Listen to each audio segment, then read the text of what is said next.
여러분의 고민을 들어보고 딱 맞는 최적의 솔루션을 제공하는 입시 MBTI 시간이 돌아왔습니다. 오늘도 굉장히 고민에 휩싸인 친구가 사연을 보내줬는데요. 어떤 사연인지 한번 들어보도록 하겠습니다. 내년에 고3이 되는데요. 지금까지 미술을 해오다가 여러 가지 이유로 관두게 되었습니다. 입시 미술만 했던 제가 이제는 미술이 아닌 공부에만 집중을 해야 한다고 생각하니 너무 막막합니다.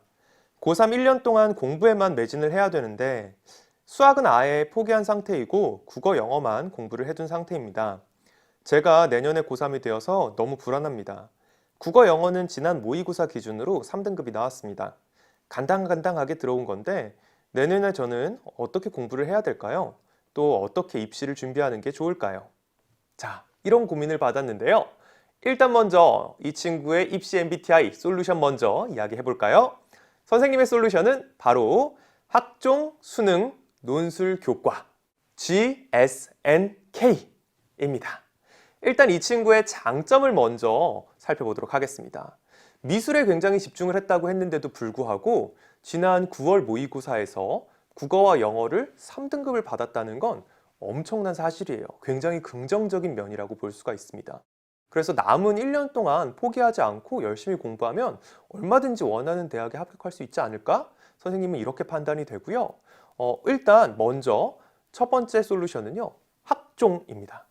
여러분이 내신이 조금 부족하고 자신이 없다고 생각했을 때는 학생부 종합전형에 특히 면접 비중이 높은 학생부 종합전형에 도전하는 것이 한 가지 팁이 될 수가 있는데요.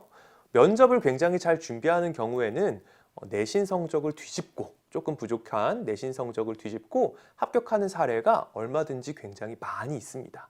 게다가 내년에는 마지막으로 자기소개서라는 것이 남아있는 마지막 해죠. 그렇기 때문에 이렇게 자기소개서라든지 면접이라든지 내신 성적 외에 다른 전형 요소가 있는 경우에는 내신 성적이 부족하더라도 이것을 뒤집을 가능성이 높다는 의미랑 같은 말이 됩니다. 그러니까 일단 첫 번째로는 남은 1년 동안 남은 3번의 시험을 열심히 잘 준비해서 학종에 도전해보는 것이 어떨까 싶습니다. 두 번째로 이 친구의 경우에는 정시와 논술도 얼마든지 가능성이 있다고 생각이 됩니다. 수학에 자신이 없는 경우라면 우리가 국어, 영어, 탐구의 반영 비중이 높고 수학은 상대적으로 반영 비중이 낮은 대학에 정시로 도전하는 것도 굉장한 방법이 될 수 있는데요.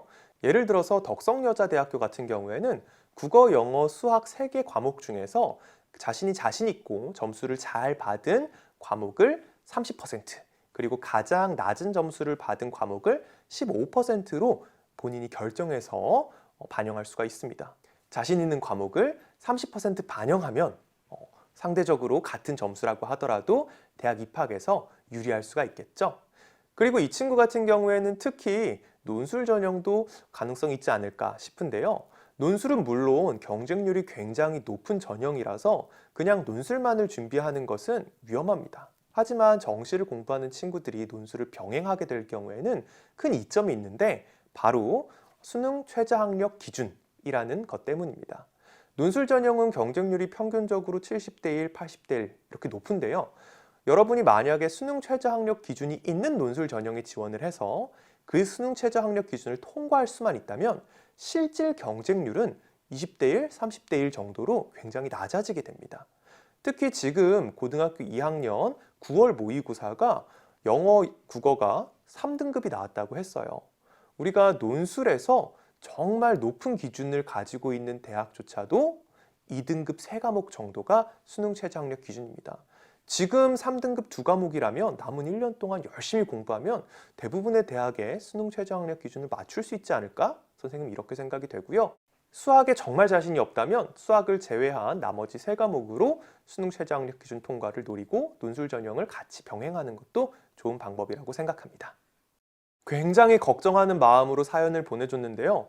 선생님이 읽고는 상당히 긍정적인데? 라는 생각이 들었습니다.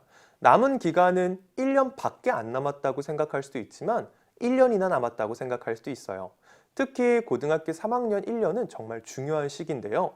하루에 공부를 1시간 하는 친구의 1년과 하루에 공부를 3시간 하는 친구의 1년은 똑같은 1년이 아니라 3배가 차이 나는 1년입니다. 얼마든지 뒤집을 수 있는 많은 시간이 남아 있습니다. 지금 상황 충분히 괜찮으니까요. 남은 1년 동안 포기하지 말고 끝까지 도전하면 충분히 좋은 성과 있을 거라고 선생님은 믿습니다. 힘내시고요. 화이팅 하시길 바라겠습니다.